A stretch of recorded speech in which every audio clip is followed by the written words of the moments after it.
Boa noite a todos. É um prazer estar aqui com todos, né? Agradecendo o convite do GPEC, que para nós é uma casa muito acolhedora.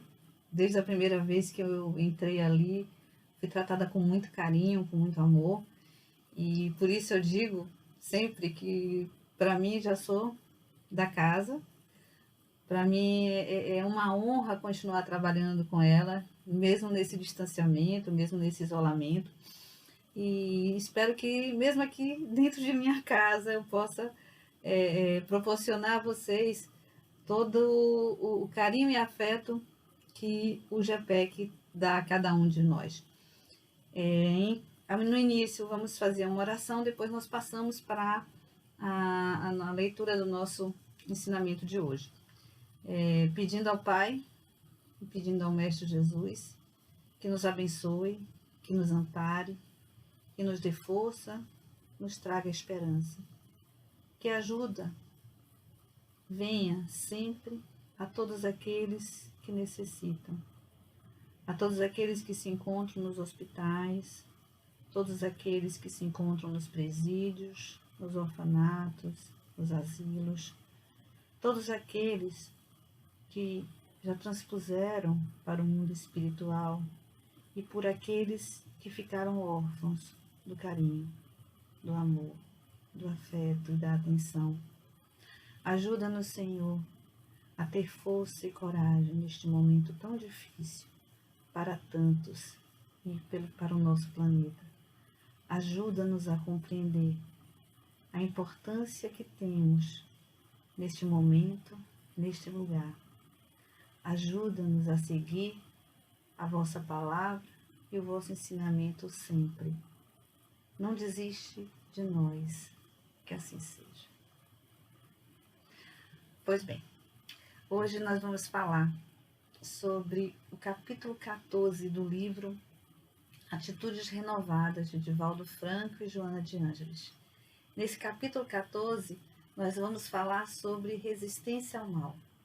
E Joana, logo no início do capítulo, ela vai nos trazer a seguinte mensagem. Os desafios existenciais constituem mecanismo de que dispões a vida a fim de facultar o desenvolvimento dos valores herdados do Pai, temporariamente adormecidos. O espírito é convidado à luta. Toda ascensão é assinalada por esforços contínuos e vitórias sobre as dificuldades. Aquele que receia pelejas não consegue robustecer a capacidade de resistência para a contínua evolução. Joana aqui vai nos trazer a ideia de que nós precisamos adquirir resistências, e essas resistências a gente só consegue adquirir e robustecer através dessas pelejas que vivemos aqui no mundo material. Nós sabemos que a Terra é um planeta de provas e expiações. Isso é fato para a nossa doutrina.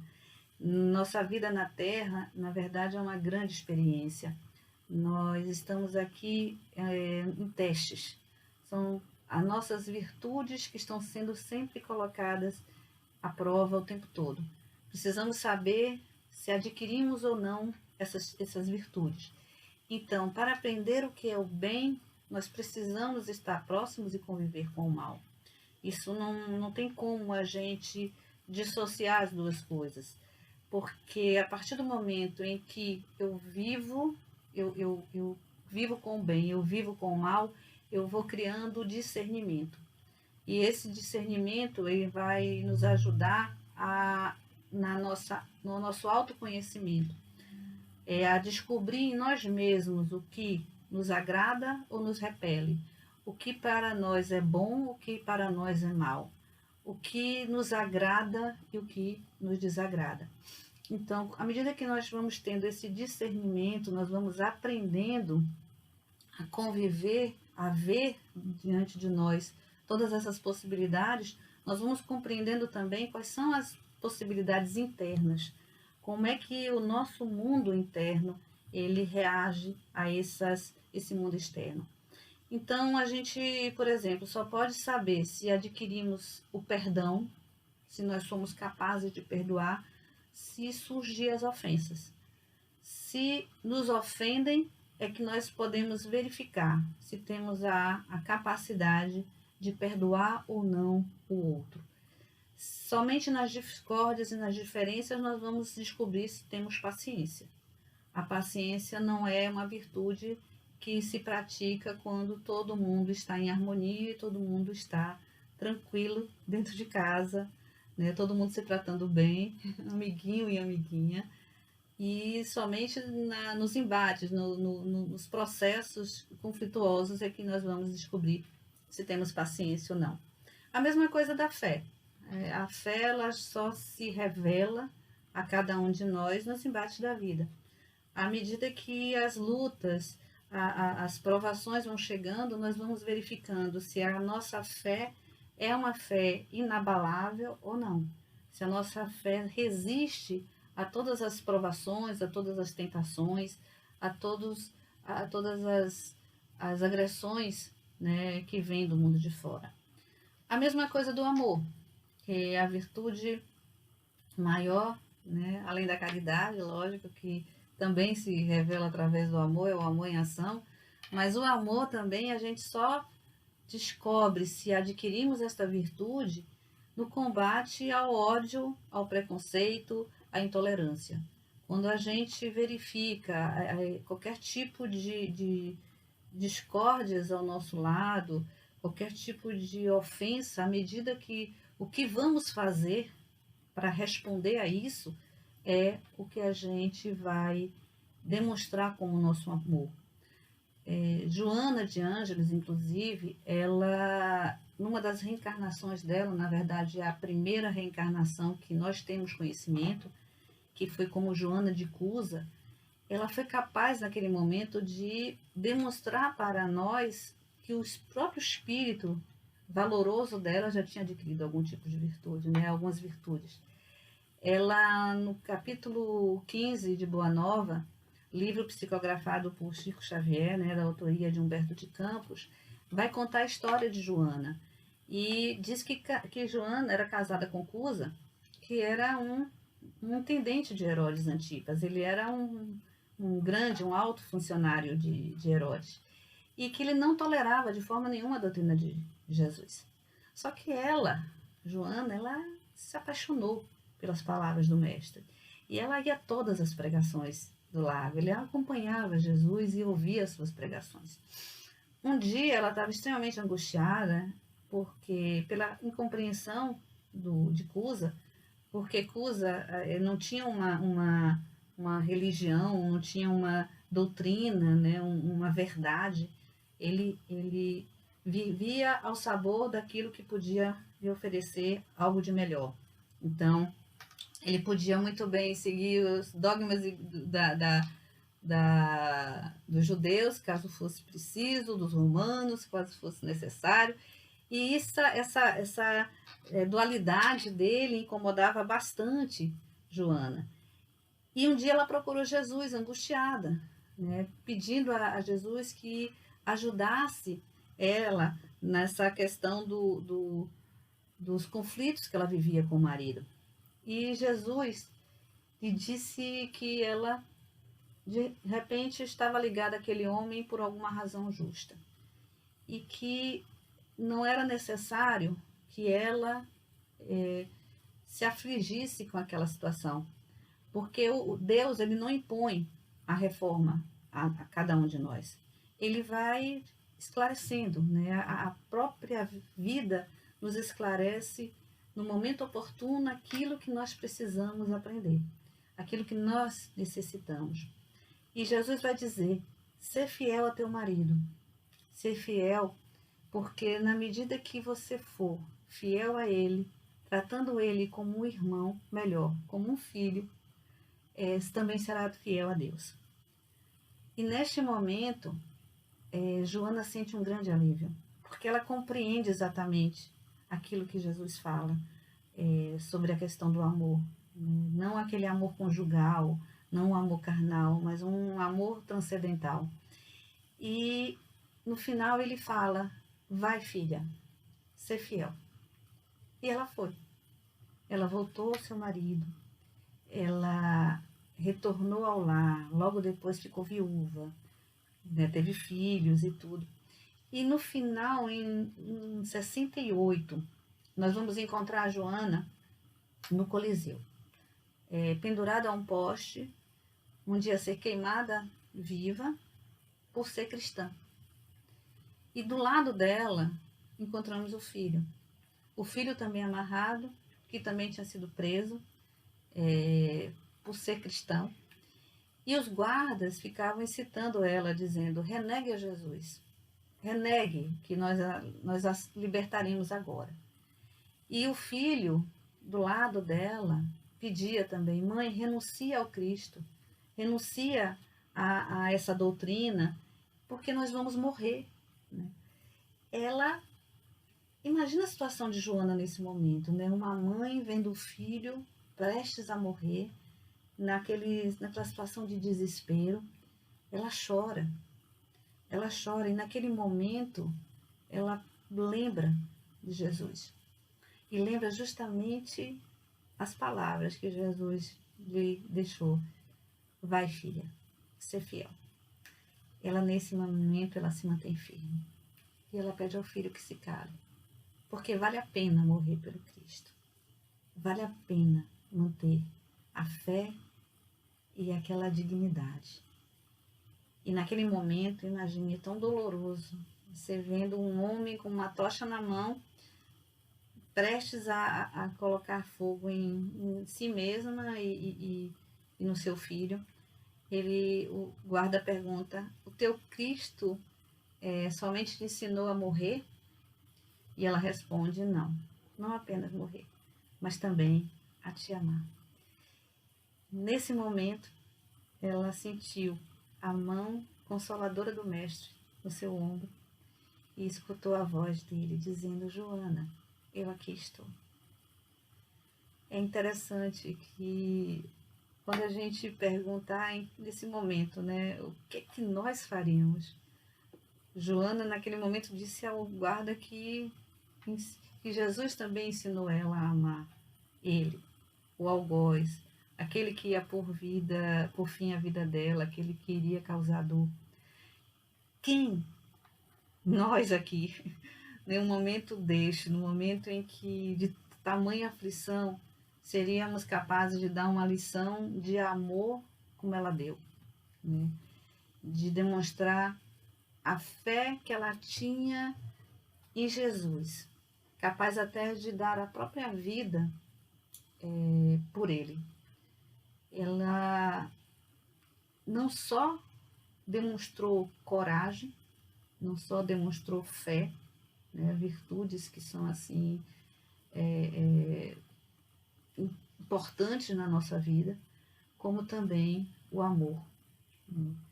Foi capaz de não, num momento como aquele, acho que qualquer um de nós xingaria, jogaria praga, reclamaria, brigaria, gritava. Ela não. Ela calmamente disse, sou capaz de te amar. Né? O que a gente sabe é que a situação que a gente está passando hoje realmente é muito difícil.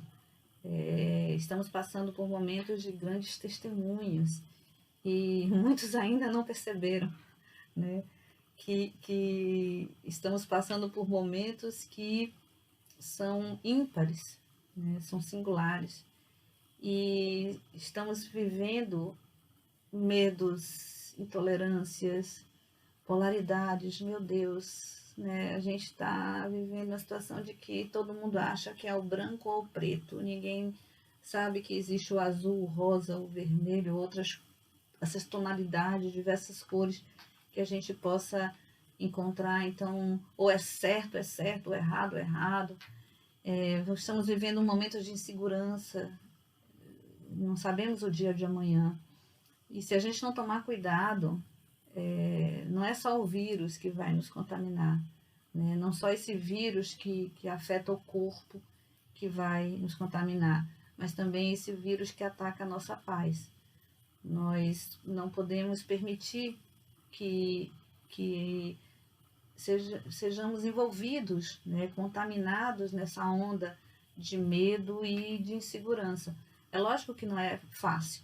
Estamos vivendo nesse momento uma pandemia onde todas as conversas giram sobre essas questões, mas estamos tão à flor da pele, né, que qualquer palavra que a gente vá dizer, às vezes até uma palavra no meio de um contexto, ou um olhar diferente que a gente lance para o outro, pode fazer explodir, pode fazer algo explodir. Ou, quem sabe, a gente também implodir, né? E que a angústia que estamos vivendo atualmente, se a gente pode colocá-la para fora, agredindo o outro, mas também podemos reprimir e guardar elas. Isso vai se transformar em doenças, vai se transformar em dores e vai agravar o nosso estado psicológico e espiritual. Então é necessário que a gente tenha, neste momento, comece a perceber quais são as virtudes e os vícios que ainda se acomodam em nós, né? Nesse momento de pandemia, inclusive, eu gosto muito de lembrar não só no momento de pandemia, mas todos os momentos de conflito em que vivemos.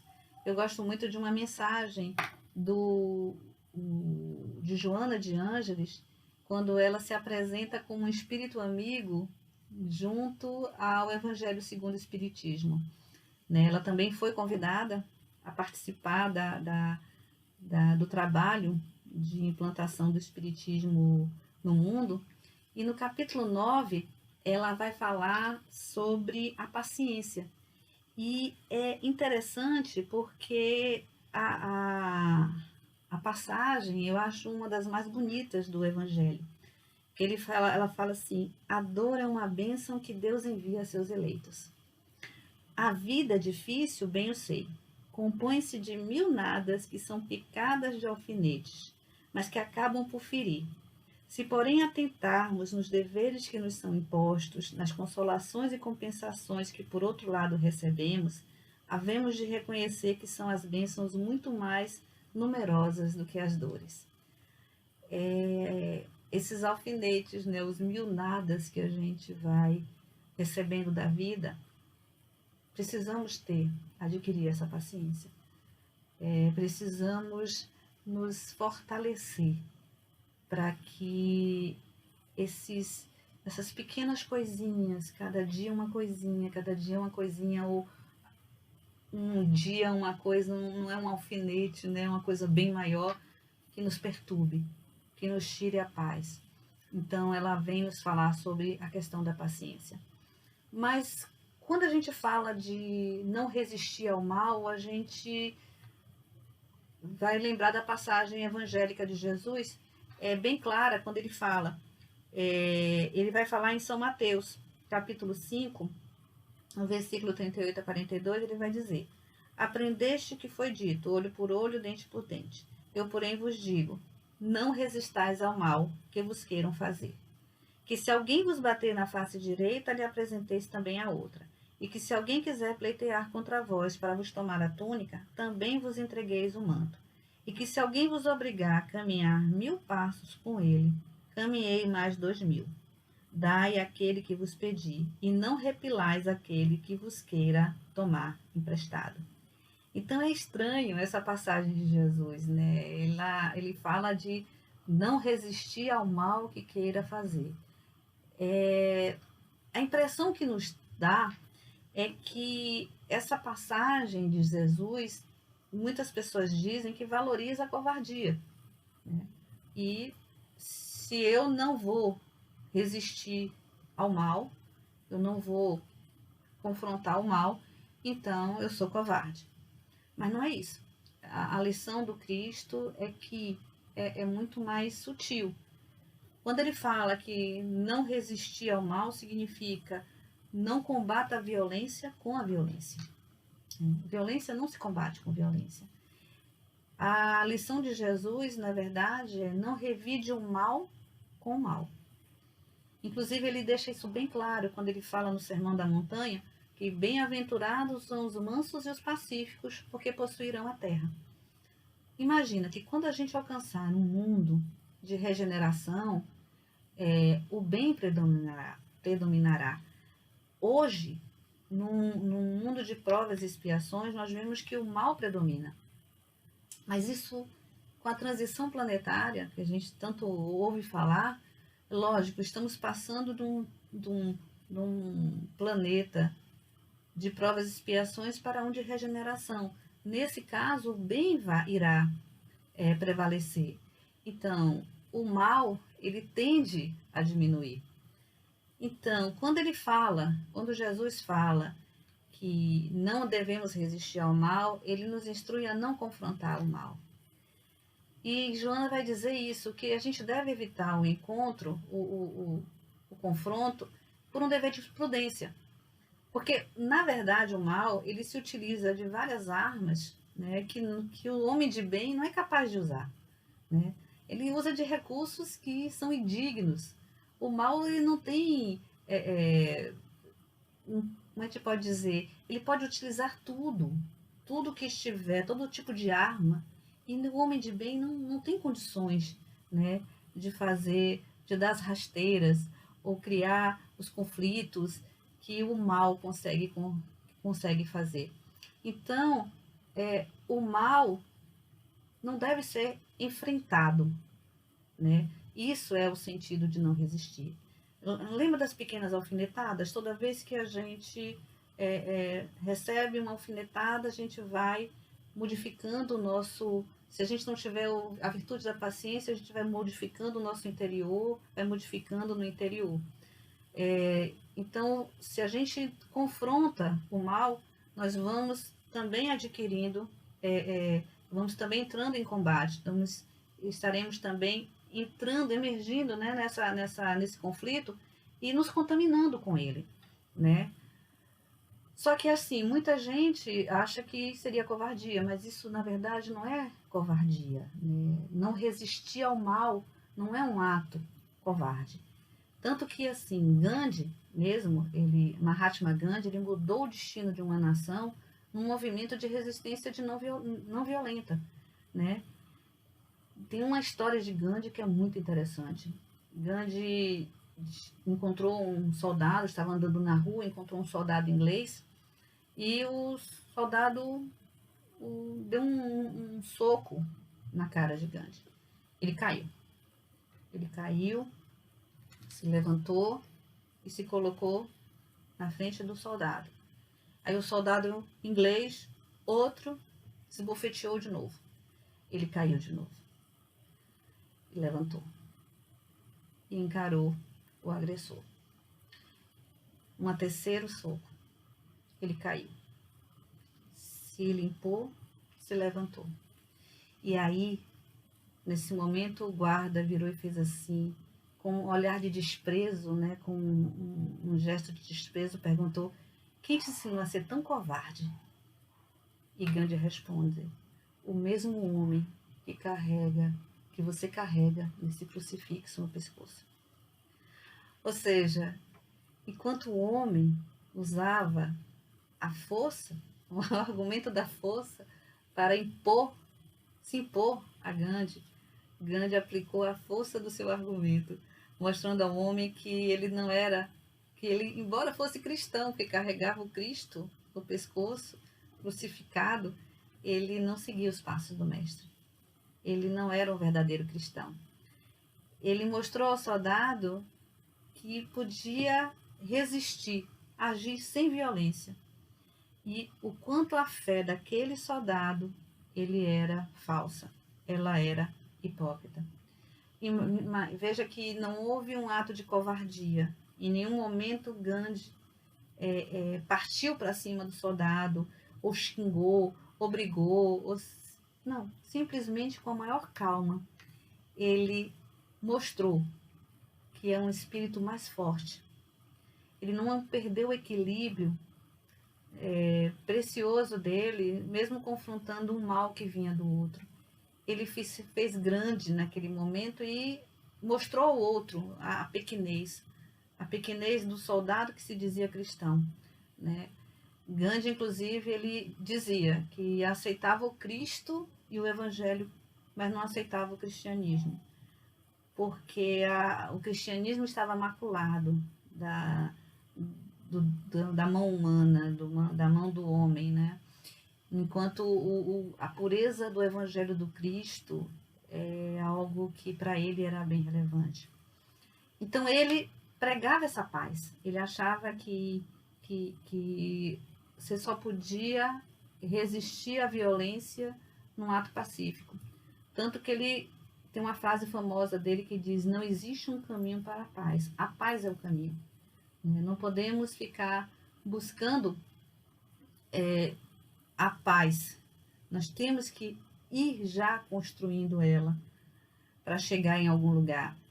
E me lembra muito, quando a gente fala de paz, de não violência, me lembra do Francisco, né? O Francisco de Assis, que sempre dizia: Senhor, fazei um instrumento de vossa paz. Onde houver ódio, que eu leve o amor, onde houver ofensas, que eu leve o perdão. Nessa atitude de Francisco, né? Que é de ser um instrumento da paz do Mestre, de Jesus, é seu exemplo. O instrumento é o exemplo, é aquele que reproduz aquilo que o Mestre deseja. Então, se eu quero reproduzir o que o Mestre, Jesus, o Cristo, me trouxe, eu tenho que fazer justamente procurar a paz interior para que possa refletir ela, né, ser um instrumento dela para o mundo exterior. Interessante que, com relação a essa passagem, Humberto Randem, ele tem no livro Sermão da Montanha, ele fala uma coisa bastante interessante. Ele fala que na legislação mosaica existe uma matemática bem estranha, né, que supõe que, assim, uma violência, ela se elimina com outra violência. Então, se é naquela legislação, olho por olho, dente por dente. Se você feriu o olho de alguém, esse alguém vai lhe ferir o olho. Se você perdeu o dente por alguém, o outro alguém também deve perder o dente. Então, é uma matemática que o negativo com o negativo daria um nada, se neutralizassem. Na verdade, não, né? Se eu tenho um ato negativo, eu tiro o olho de alguém, alguém tirar o meu olho significa que são dois atos negativos. Então, em vez da gente estar neutralizando uma situação, nós estamos criando dois males, o meu e o do outro. E isso pode surgir, inclusive, uma reação em cadeia, né? Porque a pessoa faz, para neutralizar o que ele fez, eu me vingo, a pessoa vai e se vinga também, e vai se vingando, e nós vamos piorando o mundo cada vez mais. Vamos enchendo esse mundo cada vez mais de comportamentos negativos, que não vai nos trazer benefício nenhum. E ele vai dizer que, na verdade, a matemática correta é a matemática de Jesus. Porque Jesus, ele diz que a todo ato negativo, nós temos que fazer um bem. Porque, realmente, na matemática, o positivo com o negativo se neutraliza. Então, se a gente não resiste ao mal, a gente não confronta esse mal, a gente não se opõe, se opõe o bem ao mal, nós vamos estar fazendo dois negativos. Estamos fazendo um negativo e um positivo. Então, se alguém me fere e eu não reajo e faço, inclusive, algo de bom, que é perdoar, nós estamos neutralizando o mal que aquela pessoa fez. Imagine se o meu bem neutraliza o mal. Se eu fizer 10 bens, então aquele mal ainda vai ficar com um saldo positivo, né? Então, e já imaginou se todos nós, a cada ofensa, a cada discórdia, a cada imposição do mal, nós não só reagimos de forma negativa, mas de forma positiva, não neutralizando, mas ajudando e colaborando com aquele que nos fez o mal, um sonho, lógico, para muita gente. Então, nós estaríamos tendo um saldo positivo bem maior e isso pode ser esse poder de transformação que o nosso planeta está passando por agora. E aí, Joana, ela vai continuar falando o seguinte, que o mal procede da ignorância das leis de Deus e os maus são as vítimas de preferência pelo recusar-se à iluminação, o esclarecimento libertador. Na nossa visão, o mal é o mal e pronto. Na visão espiritual, o mal é a ignorância do bem. Enxergamos o mal como uma doença que impede a pessoa de enxergar o bem. E Joana deixa isso bem claro quando ela fala que o mal procede da ignorância das leis de Deus, né? Nós temos esse costume de achar que o mal, ele existe por si mesmo. A pessoa é má porque é má e pronto. Não tem mais possibilidades, né? E só vamos conseguir tirar o mal daquela pessoa através do mal também. Como muitas pessoas acreditam, que para acabar com aquele que faz o mal, somente o castigo severo, a morte será capaz, né, de transformar aquela pessoa. No entanto, quando a gente parte para uma doutrina cristã, a nossa doutrina espírita, inclusive, que a gente sabe que estamos num processo de evolução, né? O espiritismo é uma doutrina, não é uma doutrina salvacionista, nada ou ninguém vai nos salvar, né? Nós somos evolucionistas, nós que temos a condição de nos melhorar a cada dia, a cada momento, a cada instante e passando por um processo evolutivo até chegar ao ápice, né, ao arcanjo, nós temos essa compreensão de que o mal ele é temporário. Ele não é algo que vai existir, que é eterno. E que aquele mal, ele é somente um período de ignorância. É algo que aquele espírito, naquele momento, ainda não conseguiu enxergar. Que o mal que ele faz é muito pior para ele do que para o outro. Né? Porque o outro vai progredir, o outro vai evoluir, o outro vai encontrar meios de encontrar a sua própria paz, enquanto aquele, né, que semeia o mal continua ainda preso nessa roda de aperfeiçoamento, de aprendizado. E quanto mais ele demora, mais sofrimento. Joana vai dizer que os atavismos e vícios a que se encontra vinculado o ser mantenham-no nesta torpe e cômoda situação de recusar o conhecimento, temendo o esforço da mudança de atitude, o inevitável sacrifício da condição a qual se acostumou. Estão presos, né, a nosso comportamento, a esse mal que cultivamos em nós, que temos medo de sairmos dessa situação.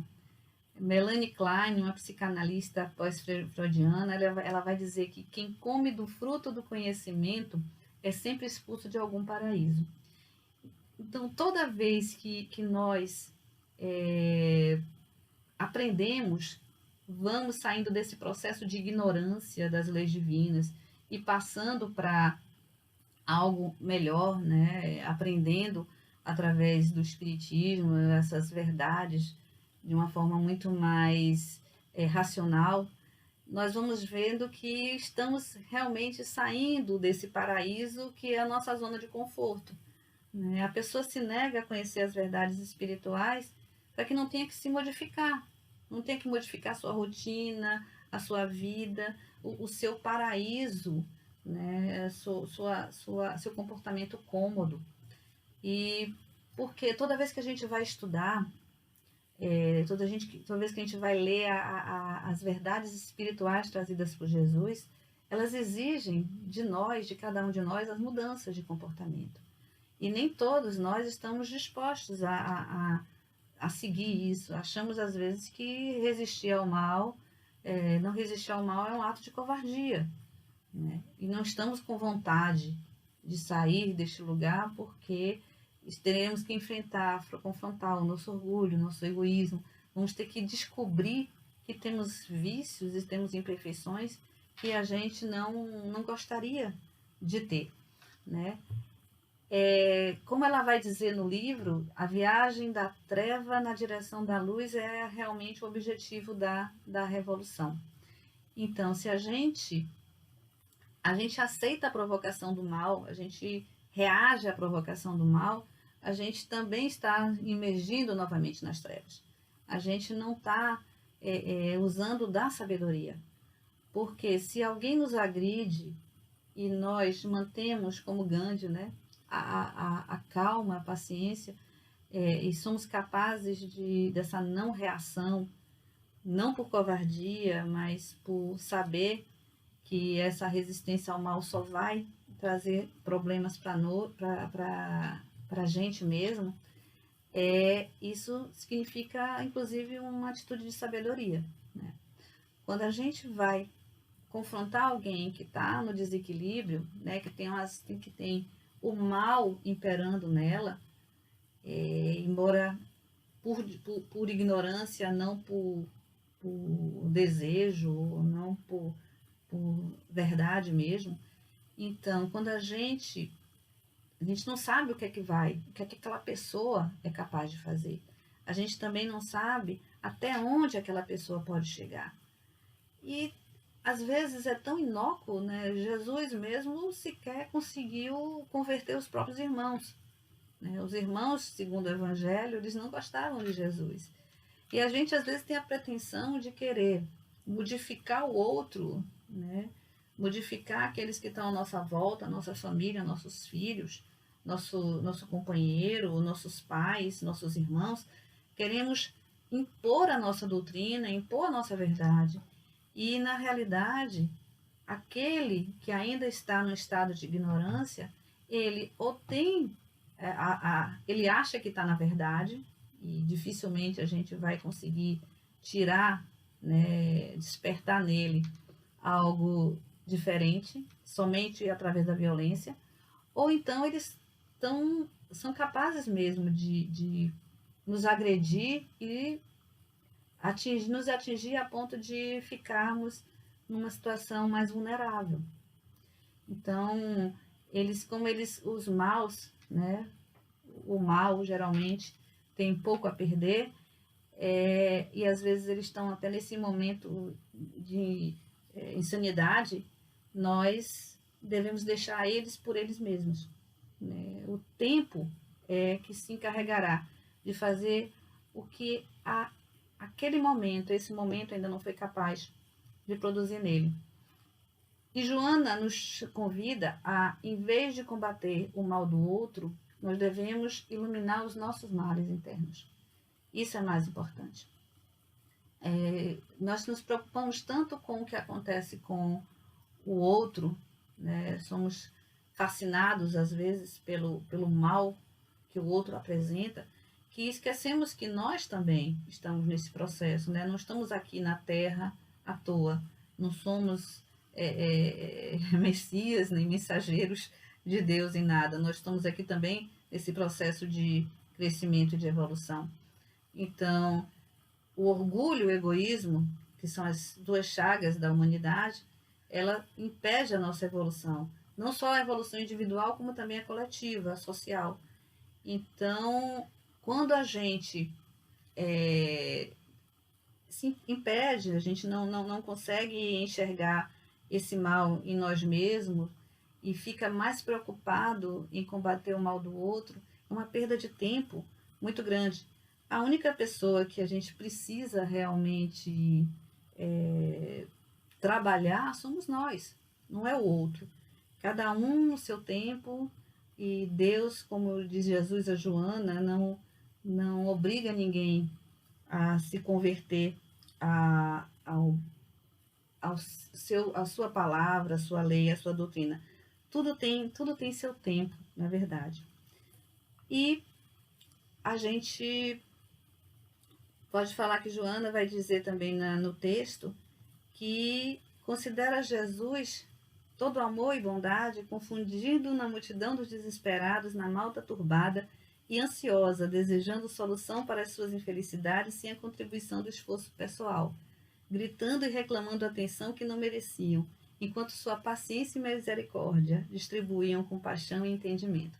Imagina, Jesus no meio de tanta gente perturbada, tanta gente ansiosa, tanta gente precisando pedindo ajuda a ele, né, sem fazer por merecer. E ele lá, sereno e distribuindo amor, compaixão, entendimento. A gente vê que ele não vai entrando, não vai se contaminando com o mal que vem do outro, né?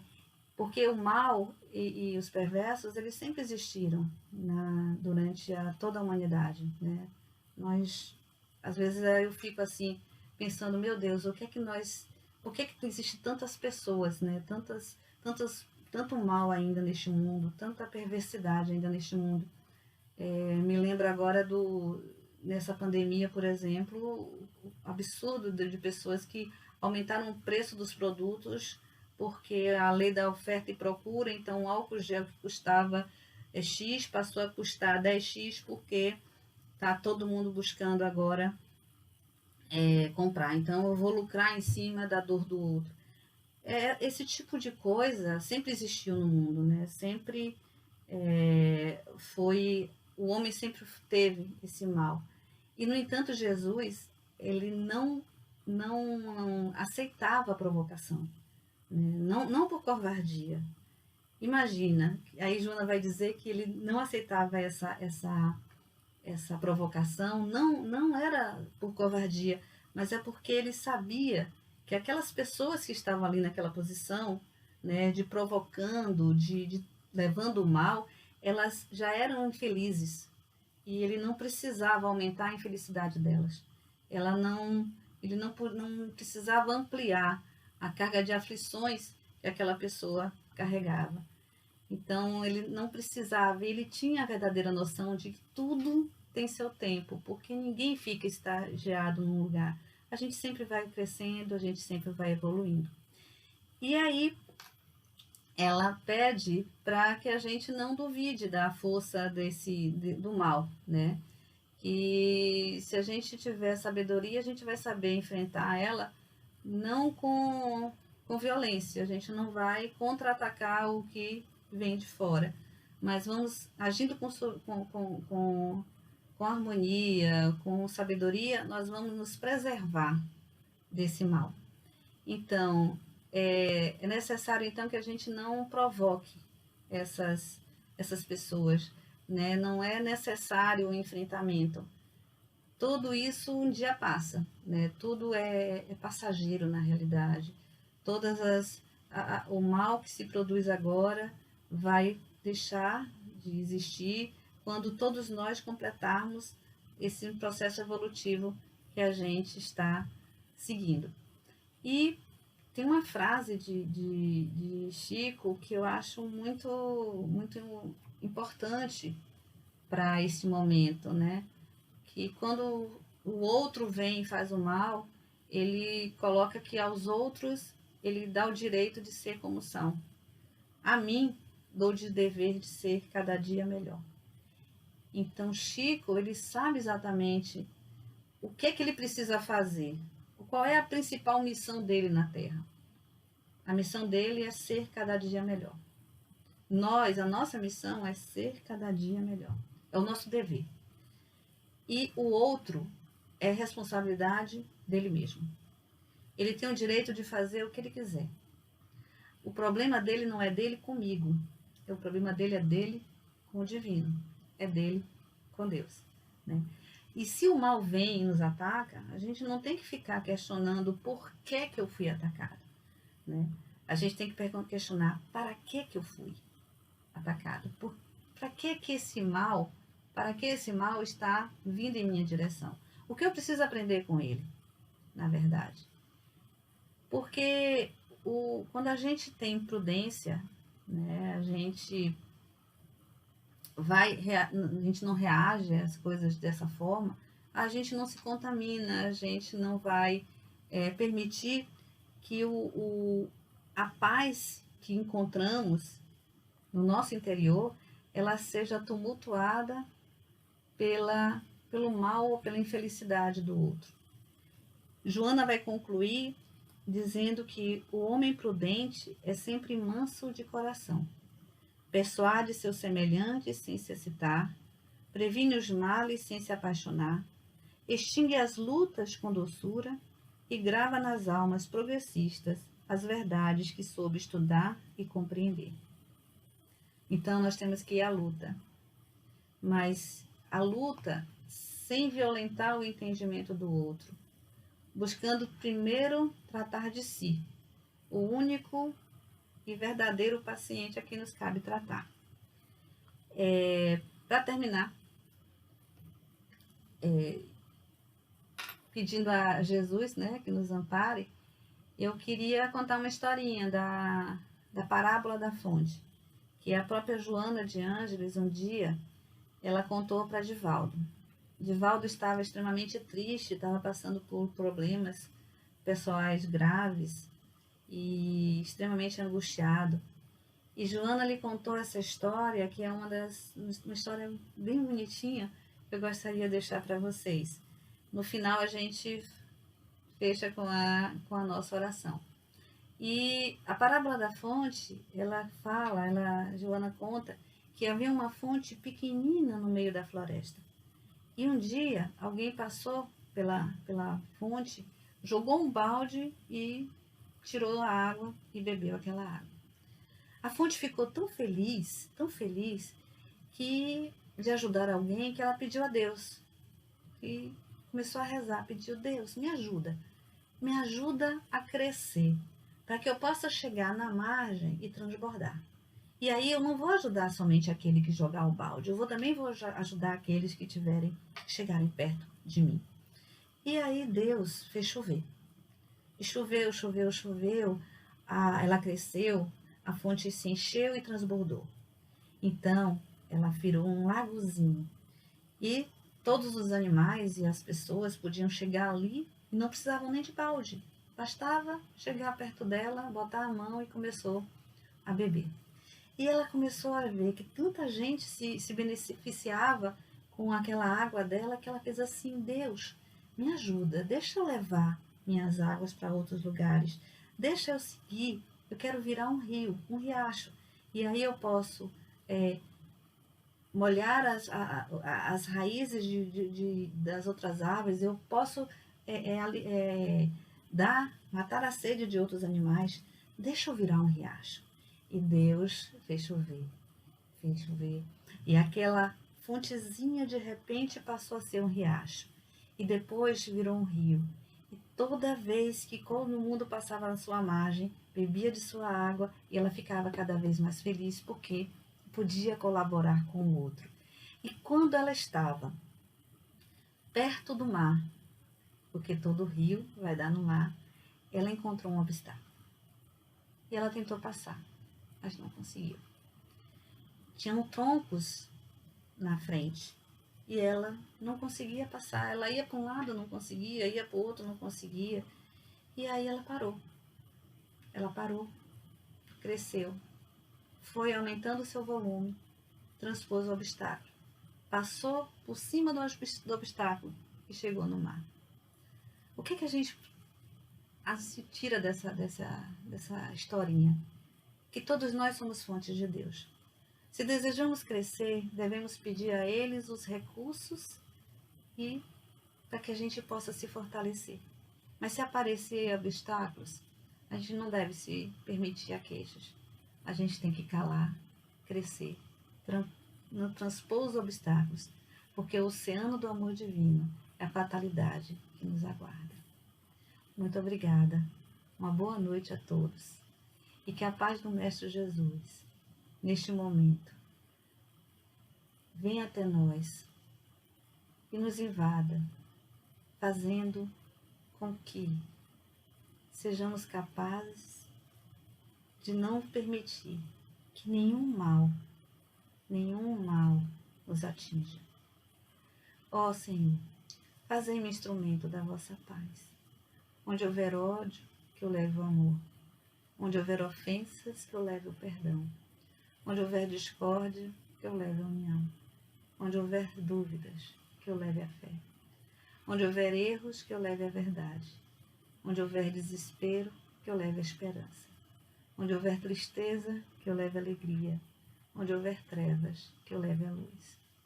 Ó Mestre, fazei que eu procure mais. Consolar que ser consolado.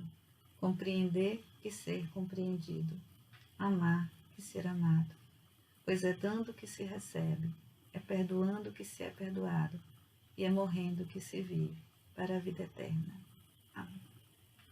Boa noite a todos. Que Deus ampare e nos proteja sempre.